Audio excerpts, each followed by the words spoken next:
رسول اللہ صلی اللہ علیہ وآلہ وسلم نے فرمایا، جس سے اللہ تعالی نے مال دیا اور پھر اس نے اس کی زکوٰۃ نہیں ادا کی تو آخرت میں اس کا مال نہایت زہریلے سانپ بن کر جس کی آنکھوں کے اوپر دو نقطے ہوں گے اس کی گردن میں توپ کی طرح پہنا دیا جائے گا۔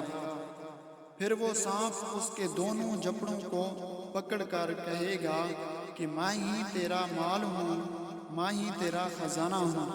پھر آپ صلی اللہ علیہ وآلہ وسلم نے اس آیت کی تلاوت کی، اور جو لوگ کہ اس مال میں بخل کرتے ہیں جو اللہ نے انہیں اپنے فضل سے دے رکھا ہے، وہ یہ نہ سمجھیں کہ یہ مال ان کے حق میں بہتر ہے۔